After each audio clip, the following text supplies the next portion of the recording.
સાથીઓ નમસ્કાર, જય જોહાર, જય આદિવાસી। હું સામાજિક કાર્યકર્તા સુરેશભાઈ। સાથીઓ, ગઈકાલે તારીખ 24/8/2026ના રોજ ગુજરાત હાઈકોર્ટની અંદરથી સોશિયલ મીડિયાના માધ્યમથી જાણવા મળ્યું છે કે લોકલાડીલા ક્રાંતિકારી ધારાસભ્ય છેતરભાઈ વસાવાના જે જામીન અરજી હતી એ નામંજૂર કરવામાં આવેલ છે। સાથીઓ, જોવા જઈએ તો આ દેશની અંદર કહેવામાં આવે છે કે કાયદો સર્વોપરી છે।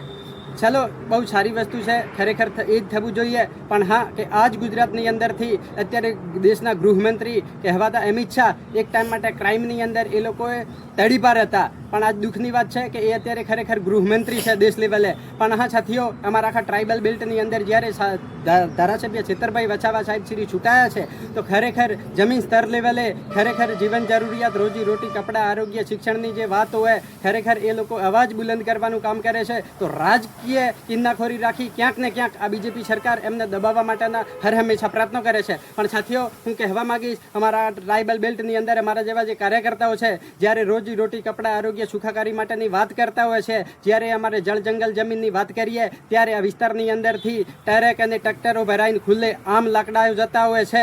અને બીજું કે આ ટ્રાઇબલ બેલ્ટની અંદર સેન્ચુરી એરિયા 244 હોય, પૈસા એક્ટની વાત હોય, જ્યારે અમે સરકાર સમક્ષ વાત કરીએ છીએ શિક્ષણની તો એ લોકો કહે છે કે શિક્ષણની જ્યારે વાત હોય તો એ લોકો કહે કે ધર્મ ખતરામાં છે। જ્યારે આરોગ્યની વાત કરીએ તો વિશ્વગુરુની વાત કરે છે, જ્યારે મોંઘવારીની વાત કરીએ છીએ તો એ લોકો ખરેખર કહે છે મોંઘવારીની વાત આવે ત્યારે સૌનો સાથ, સૌનો વિકાસની વાતો કરે છે। બીજેપીના ઘણા જ બધા એવા કાર્યકર્તાઓ, મોટા મોટા જે મિનિસ્ટરો છે, મોટી મોટી સભાઓની અંદરથી અમારા અહીંયા ટ્રાઇબલ બેલ્ટની અંદર કરોડો અને અબજો રૂપિયાના તાઇફાઓ કરી નાખતા હોય છે। જ્યારે ખરેખર વિકાસની વાત હોય, જ્યારે અમે સરકાર સમક્ષ રજૂઆત કરવા જઈએ છીએ, ખરેખર જળથી નળની વાત કરીએ, વિસ્તારની અંદર ઘણી બધી યોજનાઓની વાત કરીએ તો આ લોકો પૈસાનો સરેઆમ ધુમાડો કરતા હોય છે। અમને ક્યાંક ને ક્યાંક એવું લાગી રહ્યું છે કે આદિવાસી પરિવારમાંથી કોઈ ભણી ગણીને આગળ ના જાય અને એને રોક લગાવવા માટે આવે એટલે ક્યાંક ને ક્યાંક એ લોકો સમયાંતરે સ્કોલરશીપ ઉપર પણ રોક લગાવતા હોય છે। તો હું આ બેલ્ટની અંદર બીજેપીની અંદર જે અમારા જ સમાજના જે જનપ્રતિનિધિ છે, મુઠ્ઠીભર લોકો એ આદિવાસી પટ્ટાની અંદર કરોડો અને લાખો આદિવાસીઓને આંખ આડા પાટા બાંધવાનું કામ કરે છે। પણ હું સરકારને કહેવા માંગુ છું, આવનારા 2027ની વિધાનસભાની ચૂંટણીની અંદર અમારા આખા ટ્રાઇબલ બેલ્ટની અંદર તમને જો એવો ઈગો સત્તાની રૂએ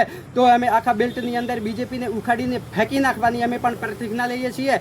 જેમ કે સ્થાનિક સ્વરાજની ચૂંટણીની અંદર છેતરભાઈ સાહેબ શ્રીએ વિસ્તારની અંદર જો એક બીજેપીની અંદરથી 1 લાખ કાર્યકર્તાઓ જોડવાના હતા એમને ત્યાં પોતે સરકાર બનાવી છે આમ આદમી પાર્ટીની, અમે આખા બેલ્ટની અંદર આવનારા 2027ની અંદર બીજેપીને ઉખાડીને ફેંકી નાખવાનું કામ કરીશું। એટલે મારે ખાસ વિશેષ ના કહેતા મારા વિસ્તારના જે લોકો જે છે એમને હું એક મીઠો ઠપકો આપવા માંગુ છું કે અત્યારે તાજેતરની અંદર જે અત્યારે ભાવનગરની અંદર લઠ્ઠાકાંડની અંદર નિર્દોષ લોકો મરી ગયા, એમના જવાબદાર કોણ? એ લોકો ઉપર ક્યારે એફઆરઆઈ થશે? શું એટલી અત્યારે છેતરભાઈને જે 7 વર્ષની સજા થઈ છે શું એમને થવાની છે? દિન પ્રતિદિન ગુજરાતની અંદર ખુલ્લેઆમ સરેઆમ મર્ડર થઈ જાય છે, જ્યારે રેપ થઈ જાય છે, કરોડો રૂપિયાના ભ્રષ્ટાચાર થઈ જાય છે, તો ત્યાં એ લોકો કશું ક્યાંય એમનાથી ઉપજતું નથી। જો તમારે સારા કામ જ કરવાના હોય તો જે કામ કરવાના છે એવા કામ કરો, તમે ઓલરેડી સત્તામાં છો। પણ આ બેલ્ટની અંદર અમે આ વખત બીજેપીની અંદર વિસ્તારની અંદર જો ચૂંટણી દરમિયાન ઘૂસવા ના દઈએ, અમે જનપ્રતિનિધિ તરીકે આખા બેલ્ટની અંદર સામાજિક કાર્યકર્તા તરીકે આખા લોકોને જાગૃત કરીશું અને આવનારા ટાઈમ માટે તમારો સાહેબ ખેલ પાડી નાખીશું। અને તમારે જો સત્તાની રૂએ તમે જો તમારે દબંગગીરી કરવાની હોય એટલી કરી લેવાની તમને છૂટ છે, જેથી કરીને તમને એવો શાયદ પસ્તાવો ના થાય કે તમે સત્તામાં હતા દબંગગીરી કરવાની તમારાથી બાકી રહી ગઈ है। બસ અસ્તુ, જય જોહાર, જય આદિવાસી।